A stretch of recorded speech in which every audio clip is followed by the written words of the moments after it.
लंकापति महाराज रावण की जय, लंकापति महाराज रावण की जय, लंकापति महाराज रावण की जय।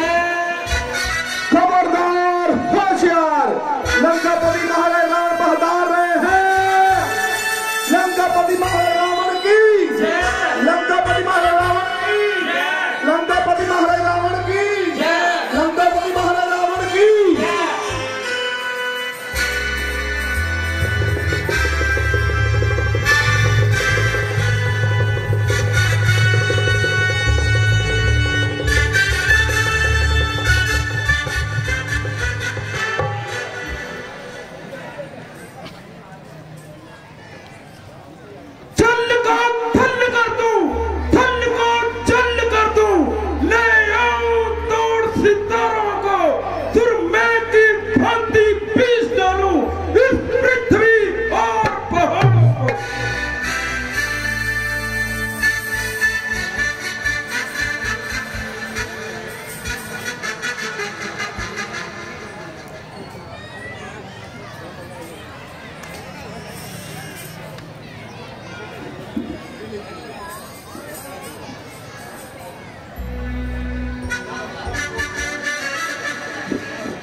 ना मालूम वो कौन सी अशुभ घड़ी थी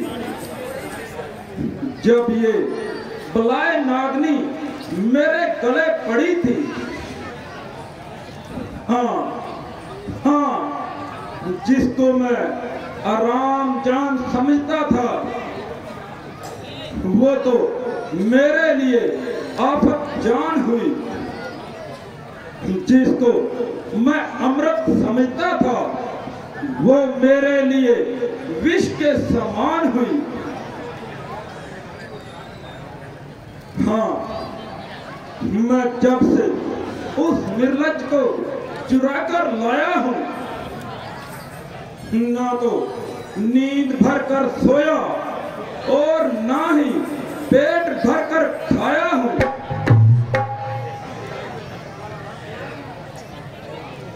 हाँ, अब तक उसकी जुदाई में तड़पता रहा या फिर उसकी जली भुनी बातें सुनता रहा।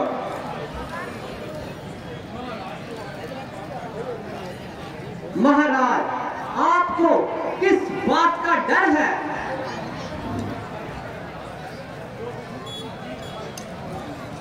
जो दुश्मनों की तबीयत पर इस कदर मलाल है। हाँ मेरे वजीर, बात तो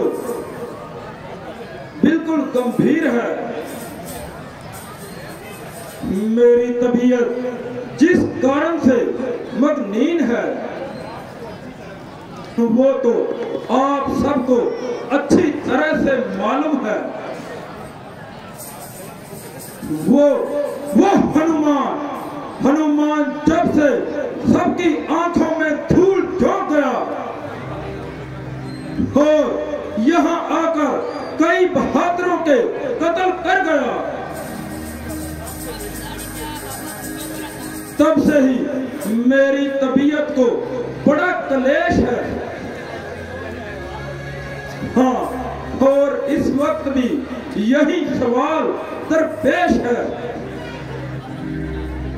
कि जिसके एक दूत की इस कदर दलेरी है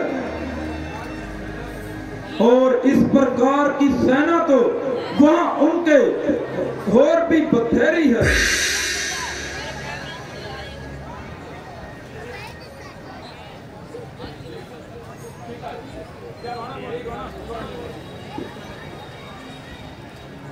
पिताजी, जब तक मेघनाथ इस दुनिया में मौजूद है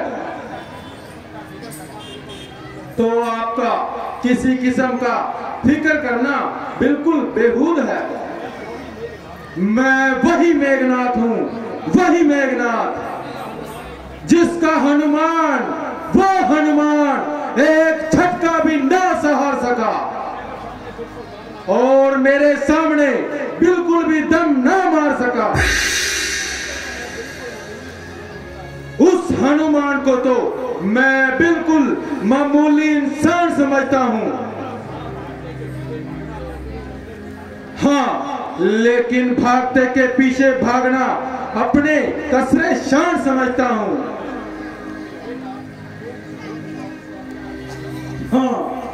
हाँ बेटा, जो कुछ हो गुजरा उसका अब क्या जिक्र करना। हाँ, अब तो आइंदा से एक ही बात का फिक्र करना। यूं तो मुझे किसी बात का भी गम नहीं, क्योंकि मेरे बहादुर आज किसी भी प्रकार से किससे भी कम नहीं।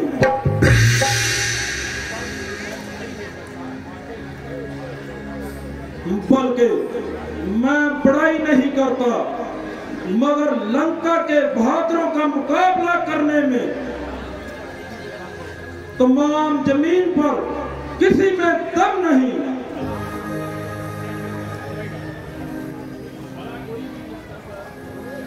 बेटा, भला कोई भी इस कदर रुक करे,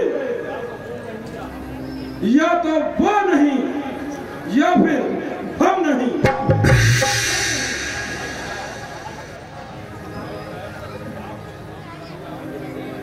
भाई साहब, आपके तमाम सलाही आपसे डरते हैं और इसीलिए ऐसी चापलूसी की बातें करते हैं और दुश्मन को छोटा समझना अक्लमंदी से वायद है। भाई साहब, इसीलिए मेरी आपसे बार बार यही ताकीद है कि जिस प्रकार हो सके इस बला को इस सिर से टाले और इस बर्बादी को बचा ले। इसका सबसे आसान तरीका यही है कि सीता जी को रामचंद्र जी के पास पहुंचाकर किस चिड़ी का नाम है राम, काम को पुतला बनाकर डालता हूँ आत्मा। जानती है दुनिया सारी रावण को परमात्मा।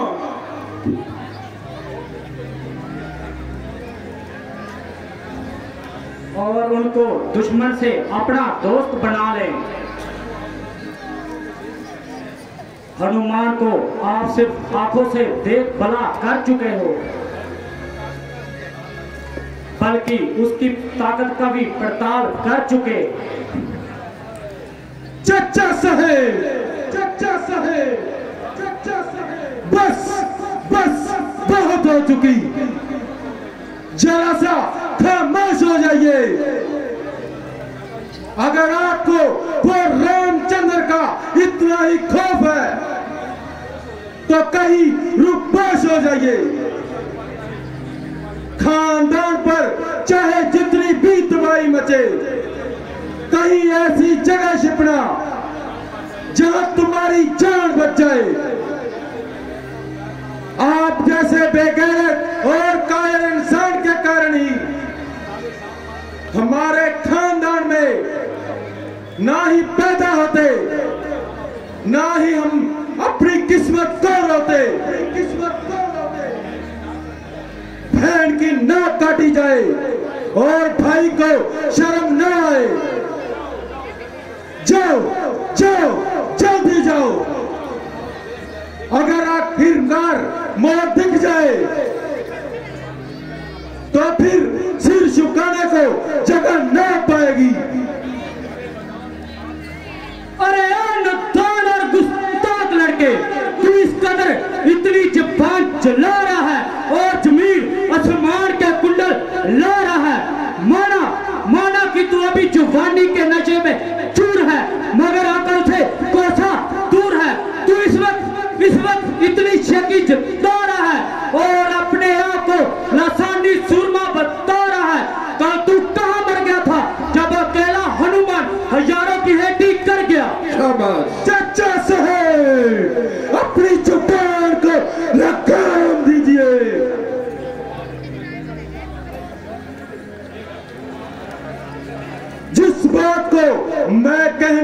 चाहता था वो आप कल वक्त नहीं रहेंगे। चचा साहेब,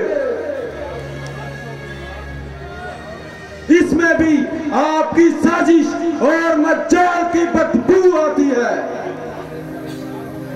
वो हनुमान इस तरह फर्रार हो गया और आप उसकी हिम्मत करते और ना ही इस कदर नजरे हिम्मत करते। वो जिसने तुम्हारी बहन की आबरू बढ़ाई, तुम भी उसकी हिम्मत करते हो। अगर कुछ गैरत है तो चुल्लू भर पानी में डूब मरो।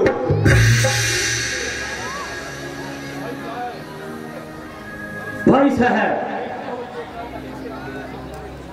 देखते हो ये कल का छोकरा मुझे किस कदर सख्त शब्द कह रहा है। बेशक बेशक ये जो कुछ भी कह रहा है बिल्कुल दुरुस्त कह रहा है। भाई साहब, अफसोस कि आप इसी की बेवजह हिमायत करते हैं। आप जानबूझकर मेरी हरकत करवा रहे हैं और इसकी पीठ ठोक रहे हैं और मुझे ऐब दरबार में बेइज्जत करा रहे हैं।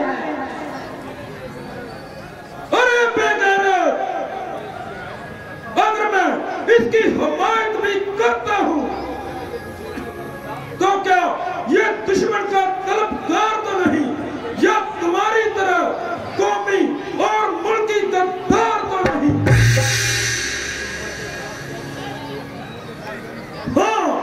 हाँ, तेरी दुश्मन के साथ गहरी ठाट बाट है, इसीलिए हमारी हर एक बात तेरे लिए काबिले इतराज है। उस समय हनुमान की वकालत करने को भी तू आगे अड़ गया। जब मैंने उसको कत्ल करना चाहा तो तू बीच में पड़ गया। अगर बेटा मेघनाथ ने उसके खिलाफ जंग का मशवरा दिया तो तू उसके भी सर चढ़ गया।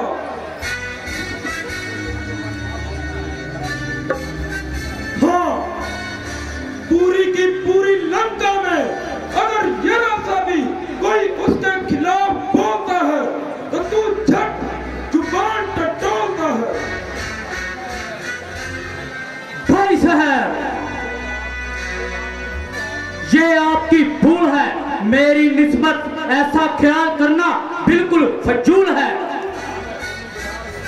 ना मैं कौमी किरदार हूं, ना मैं रामचंद्र जी का वफादार हूं,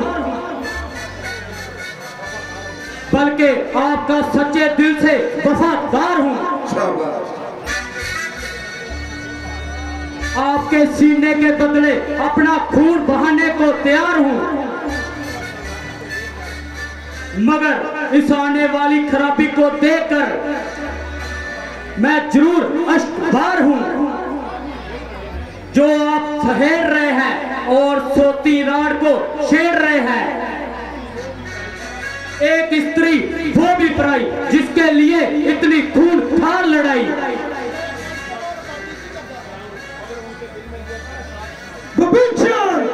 मगर उन बनवासियों के दिल में ये क्या शरारत समाई, क्यों बिना वजह उन्होंने ध्रुव नखा की नाक उड़ाई।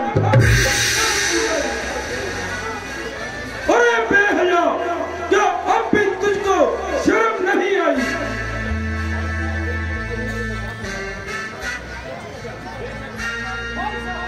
भाई साहब, बेशक ये बात है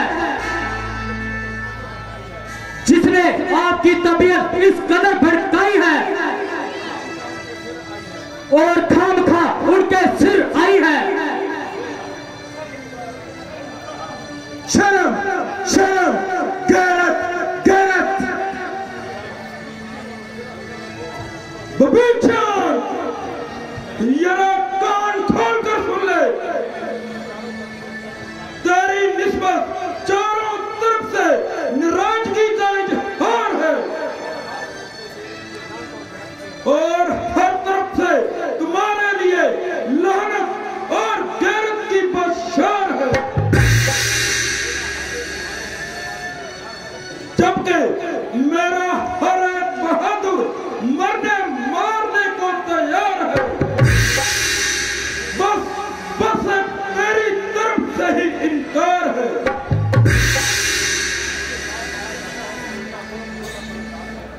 जिससे साफ पाया जाता है कि तू उन वनवासियों का खुल्लम खुल्ला तरफदार है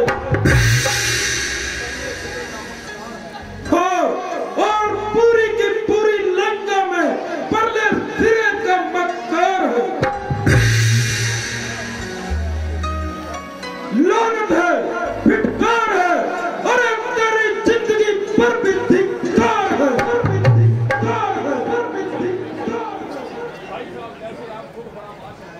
भाई साहब, जैसे आप खुद फरमाश हैं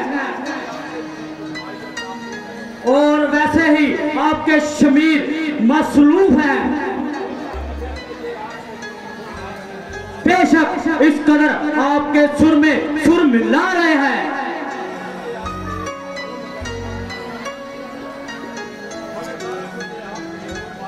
मगर दरअसल ये आपके मार्ग को बुला रहे हैं।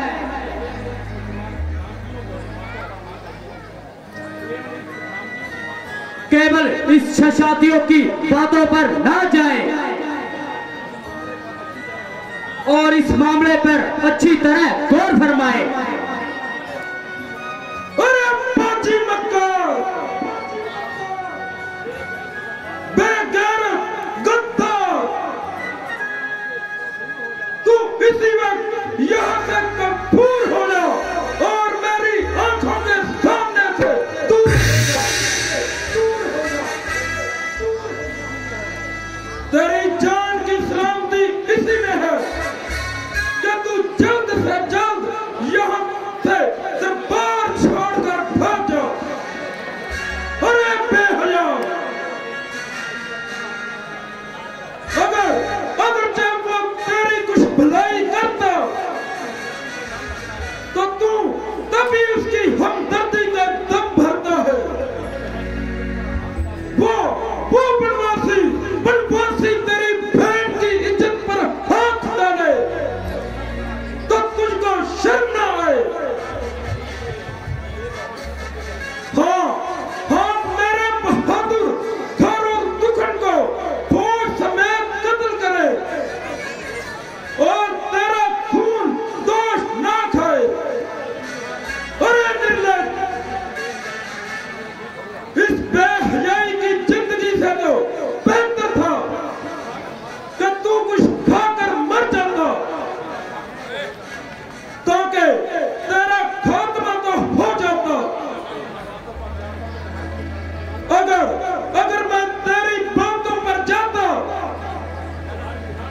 तो हरगिज ना टलता और खुद को उसी वक्त वहां पर ही मार देता। हाँ, विभीषण तेरे जैसा बेशरम, हाँ, मगर अपने मां जाए भाई का कत्ल करना मेरा धर्म नहीं। माना कि तू परले सिरे का बाजी और मक्कार है,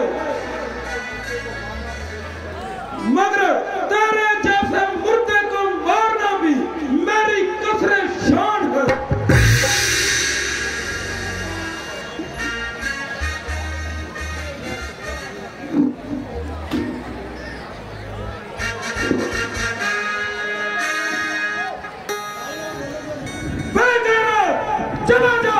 चला जाओ, कपूर हो जाओ और मेरी आंखों के सामने से दूर हो जाओ, दूर हो जाओ, दूर हो जाओ।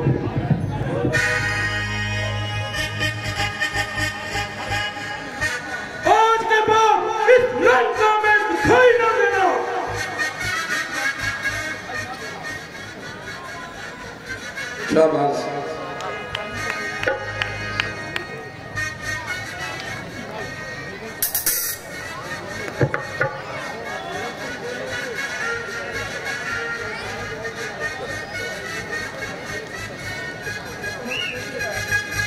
इस तरह घर का भेती लंगा ढावे